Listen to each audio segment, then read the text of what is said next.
Il y a tant à dire sur ce match Paris Saint-Germain-Girona, mais la première chose que j'aimerais dire, c'est karma. Karma d'un gardien qui a tout fait pour gagner du temps, qui n'est pas extrêmement fort, hein. De toute manière, ce n'est pas comme si c'était prévu ou prévisible ce qu'il s'est passé en fin de match et le fait qu'il rate la balle, mais déjà sur certaines frappes, bon, il n'était pas forcément très serein, la défense était derrière lui, etc. Bon, karma. Tu essayes de gagner du temps, karma. Je suis très content de pouvoir vous parler de ce match-là en ayant justement ce côté un peu victorieux, hein, parce que ce n'était absolument pas gagné d'avance, hein, puisque Girona avait déjà fait une bonne année précédente lors de sa saison en Liga BBVA ou Liga Santander, bref, en Liga. Et ça a été très compliqué ce soir. Ça a été très compliqué. On a retrouvé une équipe de Girona qui mérite largement d'être là où elle est. À mon sens, elle mérite parce qu'elle a fait un assez bon match. Il y avait de l'envie, il y avait de bons débordements, il y avait voilà, des milieux durs sur l'homme, notamment Oriol Roméo. Lui, vraiment, tu me dis qu'il est policier dans le Luberon, je te dis, bah ouais, c'est une dinguerie. Bref, en tout cas, l'équipe de manière globale a plutôt bien joué, ils ont plutôt bien défendu, même si évidemment il y avait des fautes, enfin des fautes, des petites inadvertances défensives, si j'ose dire, mais dans sa globalité, j'ai trouvé que le match était cohérent de la part de Giron. En revanche, je suis supporter du Paris Saint-Germain, donc on va surtout axer cette vidéo sur le Paris Saint-Germain. On va commencer, tu sais quoi, on va finir par Dembélé, t'inquiète pas. Mais on va commencer par Safonov, donc le gardien qui a été non pas préféré à Donnarumma puisque ce dernier est blessé, mais qui a été préféré à Arnau Tenas par exemple. Donc Safonov qui est vraisemblablement la surprise de ce dernier mercato, a fait un match, on va dire, pour lui, il a rempli sa mission, hein, dans le sens où il ne s'est pas pris énormément de frappes et lorsqu'il s'en est pris, bon, il a su répondre présent. En revanche, il y a des choses qui, moi, m'ont un peu dérangé. Déjà, j'avais vu le match amical qu'il avait fait contre je ne sais plus quelle équipe, Leipzig. Non, c'était pas Leipzig, parce que ça, c'était le retour de Donnarumma. Je ne sais plus, un match juste avant où on avait Safonov qui était là, dans les cages. Il n'est pas serein du tout. Là où on se dit Donnarumma au pied, c'est chaud, alors lui, je suis désolé. Alors évidemment, il ne faut pas juger un gardien et même toute une équipe ou un joueur sur un seul match. Évidemment. On verra sur l'ensemble de sa saison pour essayer d'avoir, on va dire, une optique globale de ce qu'il nous a proposé. Mais ça fait un peu peur sur certaines relances. Alors la plupart du temps, il arrivait bien à trouver les joueurs. Des fois, il arrive vraiment à trouver des passes laser, on va dire, celles qui transpercent les lignes et qui arrivent à faire sauter un cran, on va dire, qui fonctionne très bien. Je trouve que c'était vraiment bien amené de temps en temps, mais c'est vrai que la plupart du temps, oh, c'était chaud, hein. C'était chaud déjà, la frappe qu'il se prend. Capte-la la balle. Tu peux, en plus, ne me dites pas, non mais là c'est pas possible. Il la capte, il la prend, il la bloque. Là, il la repousse en plus de ça sur une attaque gironnaise, entre guillemets, ou en tout cas espagnole, qui était assez en place, qui était vraiment bien avancée. Donc, un peu complexe ce qu'on nous propose avec Safonov, ou en tout cas, sur ce premier match-là, moi, il ne m'a pas du tout rassuré. Et quand il me dit, ouais, moi je suis là pour. Enfin, quand il nous dit, ouais, je suis là pour être numéro un. Encore une fois, il ne faudra pas juger sur un match, mais vu son premier match, ça va être compliqué de déloger Donnarumma, qui fait un bon début de saison et qui avait fait une assez bonne euh, saison précédente, selon moi. Ensuite, la défense. Alors, tout n'est pas parfait. Pour moi, c'est un 3 sur 4. Nuno Mendes, je l'ai trouvé, on va dire, impactant sur certaines attaques. Mais c'est vrai qu'au début du match, on avait vraiment l'impression qu'il faisait véritablement partie de cette défense à 3. Alors qu'à la base, je vous rappelle que Nuno Mendes, c'est un buteur. C'est, pour ceux qui ne le savent pas, Nuno Mendes, il a été formé comme buteur. Et après, on lui a dit, ah, on n'a pas d'arrière-gauche. Tu veux pas jouer arrière-gauche pour un match? Il a joué un match arrière-gauche et il est resté arrière-gauche. Donc c'est pour ça aussi qu'il a ce sens un peu offensif et ce sens défensif, il ne l'a pas trop. Donc, de le voir dans cette défense à 3 lorsqu'on est sur une possession, ça me dérange un peu parce que moi j'aime bien quand il est en piston, notamment avec Hakimi. Mais évidemment, quand tu as deux pistons et que tu as une défense à 4, il y a forcément deux personnes, ou du coup les deux défenseurs centraux qui sont derrière. Donc Nuno Mendes, pour moi, il a fait son match. En plus, c'est grâce à lui qu'on a le but. Alors je ne sais pas, au moment où je tourne cette vidéo, je ne sais pas s'il sera accordé à Nuno Mendes ou un but contre son camp du gardien, donc Gazzaniga, je ne sais plus comment il s'appelle, mais bref, je ne sais pas si ce sera pour lui ou pour le gardien, mais en tout cas, heureusement qu'il a fait ce centre frappe, entre guillemets, qui est passé. Fort heureusement. Parce que sans ça, on n'avait pas les 3 points, et en plus, ces 3 points étaient nécessaires pour, justement, ce championnat à 36, où on est à domicile contre une équipe qui est censée être inférieure, donc on avait besoin de ce but-là, et fort heureusement, on l'a eu. Donc merci Nuno Mendes pour cela, mais dans sa globalité, on va dire que son match était... Il était correct. Il était correct. Ensuite, on peut parler de Pacho, on peut parler de Marquinhos qui, pour moi, ont fait le taf. Pacho, il a fait quelques interventions défensives qui étaient nécessaires et ont pu montrer un peu qu'il était bien présent. Pour moi, oui, c'est limite un regen de Kimpembe. En plusieurs points, il lui ressemble. Il ne va pas chercher à, de temps en temps, bien relancer. S'il voit qu'il ne peut pas le faire, bah, il va dégager la balle au loin, comme pouvait le faire Kimpembe quand c'était trop compliqué, quand ils étaient acculés. Donc, pour moi, il y a du Kimpembe en Pacho, mais avec sa touche et avec sa manière de jouer. Donc ça, pour moi, ça fonctionne bien aussi avec Marquinhos. Ils sont complémentaires comme Marquinhos l'était avec Kimpembe. Marquinhos, oui, bon, oui, il a fait un match correct. Il n'y a pas vraiment de négatif à ressortir de Marquinhos, au-delà de son carton jaune au début du match qui aurait pu justement peut-être un petit peu le freiner sur certaines actions. Voilà. Pour moi, la défense tenait la route. En revanche, Hakimi. Pour moi, en fait, ce match d'Hakimi, il est très particulier parce que de temps en temps, il arrivait à faire des bonnes choses, mais la plupart du temps, c'était raté. Que ce soit des passes simples.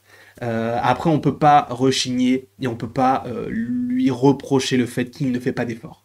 Il court tout le temps. Il est toujours endurant, il essaye toujours d'aller de l'avant et ça, c'est un bon point. Mais défensivement, c'est compliqué. Il a essayé de combiner, mais des fois, il ratait des passes, encore une fois, très très facilement et très très simple à faire.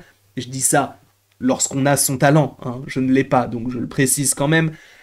C'est compliqué. Ce match d'Hakimi, il a été très compliqué et fort heureusement, bon, on en ressort avec les 3 points, on va essayer de retenir le positif. Donc Hakimi, pour moi, c'est vraiment le point noir de cette défense. Pour moi, il y a eu à peu près un, un joueur mauvais enfin mauvais, en tout cas moins bon que les autres par ligne. Même si au milieu de terrain, on va dire qu'ils étaient à peu près tous moyens, sauf Zaïre Emery et les rentrées. On va en parler juste après. Mais donc, pour la défense, Hakimi, pour moi, a fait un match en deçà de ses coéquipiers. Il n'était pas dégueu non plus, mais on va dire que par rapport aux autres, c'est celui que je ressors plus d'un point de vue négatif. Par rapport aux autres, encore une fois. Et dans sa globalité, c'est vrai que son match n'est pas incroyable, on ne va pas se mentir. Le milieu de terrain, maintenant, on a commencé le milieu de terrain avec un Ruiz, avec un Zaïre Emery et un Vitinha, du coup en sentinelle. Alors, je vais pas forcément revenir sur le match de Vitinha, ni de Ruiz en soi, puisque, bon, bah, Ruiz, on l'a très peu vu. Je trouve qu'il était un peu effacé. Vitinha, lui, de son côté, il était en sentinelle, mais on va lui laisser le bénéfice du doute, il revenait de blessure. Donc, voilà, il était peut-être un petit peu moins en jambes, alors que Zaïre Emery, lui, en vrai, pour moi, c'était l'un des meilleurs milieux d'aujourd'hui. Si ce n'est, en tout cas, le meilleur milieu sur ce milieu titulaire. Parce que, encore une fois, Ruiz trop effacé, Vitinha on l'a pas assez vu non plus, et Zaïre Emery c'est lui qui prend la balle, c'est lui qui va essayer de percer des lignes par lui-même, il a imposé son côté physique aussi, sa fougue, sa jeunesse, tout ça, ça a très bien fonctionné en tout cas, on va dire, en première période et en fin de seconde, ou en tout cas mi-fin de seconde, il y a un moment donné où c'était un petit peu plus creux, mais Zaïre Emery pour moi a fait un bon match. Il a fait un bon match, je trouve que c'était un match cohérent par rapport à ce qu'on pouvait en attendre, et je suis très très très satisfait de ce qu'il nous a proposé. Encore une fois, c'est en fonction de vos goûts, de ce que vous imaginez, etc., etc., etc. Ok, ça ce n'est que mon avis. Ensuite, on a eu des milieux qui sont rentrés. On a eu Lee, on a eu Neves. D'accord? Neves incroyable. Neves en sentinelle, je suis désolé.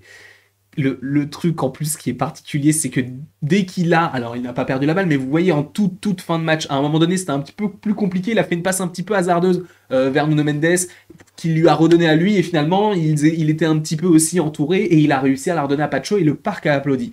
C'est ça, Joao Neves. C'est ce côté Je dirais pas que c'est le nouveau Verratti, parce que je déteste ce genre de comparaison, justement, même si tout à l'heure j'ai comparé Pacho à Kimpembe, mais j'aime pas trop faire ce genre de choses. Mais là, c'est vrai qu'il y avait une bonne conservation du ballon, il y avait une bonne redistribution quand il l'avait. Il arrivait à trouver à gauche, à droite. Pour moi, Neves, en vrai, sur ce genre de match, il doit être titulaire. Alors, si tu le mets en sentinelle, ça veut dire qu'on met Vitinha sur le banc. Non, Vitinha aussi c'est titulaire. Pour moi, Vitinha et Neves peuvent jouer ensemble. Juste tu remontes un peu Vitinha, sachant que sentinelle pour Vitinha c'est pas son poste de prédilection, mais il est très très fort aussi à ce poste-là, donc il peut jouer en 6 mais en 8. Moi, tu mets un milieu de terrain, Zaïre Emery, Vitinha, Neves, ça me va. Après, j'entends que ce soit pas très physique. Même si Zaïre Emery, de temps en temps, on peut mettre des petits coups d'épaule, ils sont pas très grands. On va pas se mentir. Donc avoir un Ruiz aussi derrière, ça peut être aussi intéressant. Donc ça va être assez intéressant justement de voir aussi ce jeu de chaise musicale de qui va prendre la place de qui en fonction des matchs qui arriveront par la suite. Donc pour moi, Neves a fait une superbe rentrée. Sincèrement, c'était vraiment, vraiment, vraiment bon. Ensuite, du coup, il y a eu Lee. Alors Lee, on l'a pas trop vu non plus. Il a surtout été là à la fin pour donner, enfin en tout cas garder ce ballon. Il était là de temps en temps la récupération, dans les dribbles, dans les conduites de balles. C'était léger. On va dire que c'est le milieu de terrain qu'on a le moins vu. De toute manière, c'est celui qui, enfin c'est l'un de ceux qui a le moins joué aussi. Donc en vrai, ce n'est pas forcément dérangeant. Je trouve ça aussi cohérent. Même si Lee, il est tellement fort aussi, j'aimerais le voir titulaire, mais on a 11 joueurs sur le terrain et à un moment donné, il faut faire des choix. Mais Lee, en vrai, n'a pas fait un match dégueulasse. En revanche, là, on va parler de l'attaque. Et l'attaque, pour moi, il y a un gros problème. Pour moi, l'attaque, il y a un gros problème. Asensio, j'aimais bien son début de match, même si je trouvais qu'au tout début, il redescendait beaucoup trop, à tel point que Zaïre Emery, à un moment donné, s'est retrouvé neuf, ce qui n'a aucun sens, mais voilà, il y a cette permutation, quand l'un va en défense, l'autre essaie de compenser vers l'attaque, donc voilà, il y a une certaine homogénéité, même si ce ne sont pas forcément leurs postes de prédilection, il y a une envie justement d'aller vers l'avant et de faire de ne faire qu'un, on va dire. Quand il y a un dépassement de soi à faire pour la défense, on fera le même de l'autre côté, mais pour l'attaque. Donc il y a cette complémentarité sur le terrain qui aussi est intéressante à analyser. Asensio, en plus de ça, il s'est blessé, donc on ne peut pas vraiment juger son match, même s'il n'a pas forcément été trop présent, même si de temps en temps il a été un peu dangereux, notamment sur la frappe qui frôle le poteau, entre guillemets. Barcola, faut revenir aussi sur son match-là, parce que ça fait déjà le match précédent, donc c'était contre qui déjà? Je ne sais même plus contre qui c'était. Mais bref, là, il y a eu un match justement récemment, où il a un petit peu passé au travers. Là, c'est un peu la même chose, même si juste avant sa sortie, il remontrait certaines choses. Et justement, au moment où il est sorti, moi je m'attendais que ce ne soit pas lui qui sorte, mais on parlera de son cas, lui, là, bientôt. Là, juste après, vous inquiétez pas. Et donc, Barcola, on va dire qu'il est moyen. Et encore une fois, je déteste ce côté de la culture de l'instant, de dire « Wow, Barcola, début de saison, il est incroyable, il va être génial !» Et quand il y a eu le match, là, précédent, contre je ne sais plus quelle équipe en Ligue 1, donc le week-end dernier, les gens étaient là « Ouais, Barcola, pas ouf. » À un moment donné, il faut savoir, soit il est incroyable, soit il est pas ouf. Enfin, il faut être cohérent, justement, dans ces propos-là. J'entends que il est des passages à vide, et ça, pour moi, c'est logique, mais tu peux pas dire, ah ouais, il est nul. Bah non, il est pas nul. Il a été très bon. Là, il a un petit coup de mou, un petit coup de moins bien aussi, et ce n'est pas forcément que de sa faute, c'est aussi l'équipe qui, forcément, n'a pas forcément joué, on va dire, trop vers l'avant non plus, donc il n'a pas forcément été trop mis en avant. Il a essayé quelques trucs, mais c'est vrai que de temps en temps, je le trouve peut-être un peu trop personnel. Là où peut-être là où on peut-être l'attendait moins, il aurait peut-être été plus collectif, mais bon, des fois ça passe, et on crie au génie, donc il faut quand même le signaler, mais pour moi, on peut pas justement reprocher à Barcola, waouh, Barcola là, il est nul. Non, frère, ça fait juste 2 matchs qu'il ne marque pas, mais il n'est pas non plus dégueu. Le match d'avant, il était vraiment pas bon, mais là, non, je pourrais pas dire que ça va. On va dire qu'il était en dessous de la moyenne par rapport aux autres, ça c'est indéniable, et je comprends en soi qu'il soit sorti, mais ce n'est pas forcément le premier que j'aurais sorti. Puisque le premier que j'aurais sorti, c'est Dembélé. Je ne comprends même pas comment Dembélé fait 90 minutes. Des fois, je comprends Luis Enrique. Je le comprends. Où on se dit, ah oui, il l'a remplacé pour ça. Je vous rappelle quand même que juste avant que Barcola ne sorte, Barcola et Dembélé sont en 2 contre 1. Dembélé, il va tout seul, il perd la balle. Ça, c'est une folie. Je suis entraîneur, je vois ça, tu sors. Quand je suis sur Football Manager, je vois ça, il sort instantanément, même si c'est la 3e minute, évidemment. Il n'y a pas tout ce côté gestion humaine, etc. Mais là, c'est compliqué, là. Là, c'est très compliqué ce que nous a proposé Dembélé. Dembélé, son match ce soir, il est catastrophique. Catastrophique. Sincèrement, et encore une fois, séparer la culture de l'instant, on va pas dire qu'il est nul, ce n'est pas le cas. C'est un très mauvais match de Dembélé, mais c'est pas pour autant que les matchs précédents, il n'a pas été bon. En revanche, c'est là où on va être un petit peu plus critique sur le joueur, parce que tu peux nous sortir un match comme ça contre Dijon, mais là on est en Ligue des Champions. Et en plus de ça, c'était pas comme si Girona, avec tout le respect que j'ai pour cette équipe, était vraiment supérieur au Paris Saint-Germain. Ce n'est pas vrai. Donc il a eu des occasions, alors il a fait la frappe sur la barre, mais le nombre de frappes qui s'est transformé limite en passe tellement le gardien c'était simple pour lui. Mais apprends à frapper fort. Tu sais le faire en plus. Refais-le. C'est une folie quand même. Moi je trouve que Dembélé, cette finition, c'est ce qui le bouffe en fait. C'est une folie. Pourtant il est décisif. Il arrive à faire de bonnes choses. En plus il combine bien à droite. La finition elle est catastrophique. Quand Kolo Muani lui fait le centre en retrait et que la balle part, tu te dis mais c'est pas Barcola, oui il aurait dû sortir, mais il n'y a pas que Barcola qui aurait dû sortir. Dembélé aussi. Et je ne comprends pas comment Dembélé, sur ce match-là, est resté sur le terrain. Ça n'a aucun sens. Il a raté son 1 contre 1. Encore une fois, tu vois cela, tu te dis non mais c'est bon, là tu sors. Là tu sors, c'est plus possible frère. Tu es tout seul. Tu te fais rattraper par un mec de Girona qui avait quelques mètres de derrière, enfin de retard. Et en plus de ça, le nombre de fois où il aurait pu la passer à Barcola. Il a trop voulu faire le mec décisif alors qu'il aurait pu la passer, ça lui aurait fait une passe décisive. Et Barcola, il aurait été encore plus mis en confiance parce qu'il aurait marqué un but. Et surtout, au-delà des stats personnels, ça aurait aidé l'équipe. Peut-être qu'elle se serait libérée. Je vous rappelle quand même que depuis le début de la saison, le Paris Saint-Germain fait des doubles matchs dans les matchs, dans le sens où, au début, c'est pas forcément ouf, mais quand on met le premier but, après ça s'enchaîne. Et on l'a vu au moins 2 fois cette saison en 3-4 matchs. Donc en vrai, pour moi, Dembélé, il est catastrophique sur ce match-là. Sur ce match-là, d'accord ? Pas dans l'ensemble de sa carrière, ou dans l'ensemble de sa saison, ou dans l'ensemble de son arrivée au Paris Saint-Germain. Ça a été compliqué à son arrivée. Moi, je trouve qu'il est trop en demi-teinte. Des fois, il te fait des matchs incroyables. Des fois, il te fait des matchs où tu te dis, mais non, mais c'est quoi ce joueur ? Et c'est ça, en fait, qu'il a pas forcément... Alors, peut-être qu'il l'a capté, mais c'est vrai qu'à posteriori, ou en tout cas avec un certain recul, on se dit, mais non, mais il a pas capté, là, qu'on était en Ligue des Champions. Mais on est en Ligue des Champions. Il connaît, en plus. Il l'a joué avec Dortmund, il a joué avec le Barça, et il connaît les matchs à haute intensité. Là, en vrai, c'était le premier match de la saison en Ligue des Champions, contre Girona, qui n'est pas forcément l'adversaire le plus redoutable de la Ligue, encore une fois, avec tout le respect que j'ai pour cette équipe-là. Et il nous fait un match comme ça. Non, frère, c'est pas possible. C'est pas possible. Et le dernier joueur qu'on va évoquer, c'est Kolo Muani.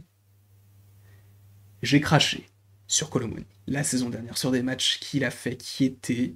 C'est même pas catastrophique, c'était que c'était exécrable. Pour moi, c'est pire que catastrophique. C'est un très bon match de Kolo Muani, une très bonne rentrée. Alors, oui, il rate. Mais en même temps, c'est Kolo Muani. Et non, en vrai, je vanne, mais il a fait un bon match. Pour moi, il a fait une bonne rentrée. Je suis désolé, mais il a fait des choses qui commencent à se voir. C'est-à-dire que des fois, tu le vois, tu te dis, mais pourquoi il fait ça ?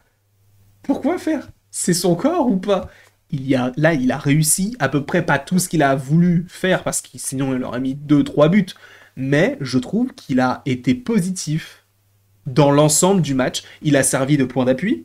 Là, vraiment, je sais pas quelle chance l'anime ou va avec lui, mais Gonzalo Ramos est blessé, Asensio est blessé. Ça veut dire qu'on n'a plus que Kolo Muani pour jouer en buteur. Alors dit comme ça peut faire peur, mais en vrai, en voyant ce match-là, alors encore une fois, attendons l'enchaînement des matchs qui vont lui donner de la confiance, mais je trouve que Kolo Muani a fait une bonne rentrée.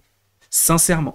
Il a été, on va dire, technique sur certaines balles, pas toutes.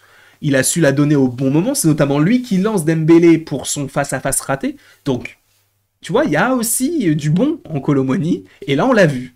On a vu une petite partie parce que j'espère que ce n'est pas tout ce qu'il peut nous donner, parce que sinon, c'est un peu triste. Mais en vrai, je vais croire Luis Enrique. Je vais me dire que Kolo Muani, cette année, si on lui donne assez de confiance, il peut péter. Donc vous savez quoi ? Si Kolo Muani fait encore des mauvais matchs, on ne va prendre que le positif. Si, admettons, il met 3 buts contre son camp, juste on ne parlera pas de lui. Peut-être pas. Ou alors on va en parler, mais d'un ton humoristique en changeant ce qu'on penserait vraiment de lui, pour ne penser qu'au positif. Et en vrai, je ne dis pas que ce sera l'année de Colomwani, non. Mais c'est vrai qu'il ne va pas nous surprendre, quoique.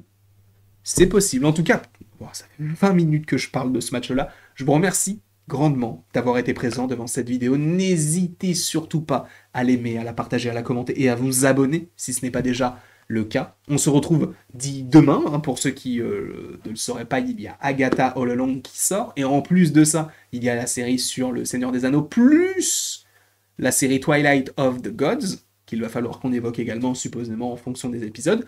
Je vous remercie encore une fois beaucoup, et il ne me reste plus qu'à vous dire à la prochaine pour la prochaine.